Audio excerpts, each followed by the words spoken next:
At the stroke of the midnight hour, when the world sleeps, India will awake to life and freedom. ये कहा था आज़ाद भारत के पहले प्रधानमंत्री जवाहरलाल नेहरू ने अपनी famous speech tourist with destiny में, नियति से मुलाकात। पर जैसा गांधी जी ने कहा था, tomorrow will be a day of rejoicing as well of mourning. आज़ादी की खुशी को पार्टीशन ने फीका कर दिया।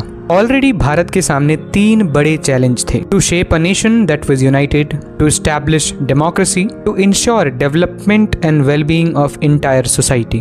टू नेशन थ्योरी ने ऑलरेडी ब्रिटिश इंडिया को 2 भागों में बांट दिया और उसके ऊपर पार्टीशन के प्रॉब्लम्स जैसे माइनॉरिटी, एरिया, पीपल एटसेट्रा भी फेस करने थे।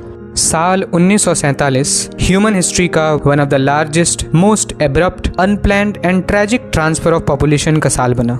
It was not only the division of area, financial assets, but as poets and writers said, it was the division of hearts.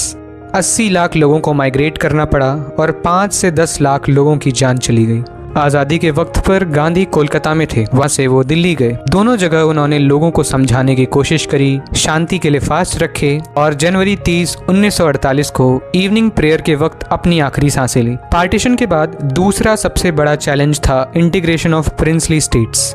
British India में total 565 princely states थे। सरदार पटेल के skilful persuasion से almost सारे states union of India में आ गए, पर Junagadh, Jammu and Kashmir, Hyderabad और मणिपुर में वक्त लगा। तीसरा बड़ा चैलेंज आया रीऑर्गेनाइजेशन ऑफ स्टेट्स का, जहां पर कांग्रेस लिंग्विस्टिक बेसिस पर स्टेट्स का फॉर्मेशन करना 1920 के नागपुर सेशन में ही सोच चुकी थी, पर अब आजादी के बाद ये डिसीजन लेने से कतरा रही थी। इसी बीच शुरू हुआ विशाल आंध्र मूवमेंट, एक सेपरेट आंध्र प्रोविंस की मांग।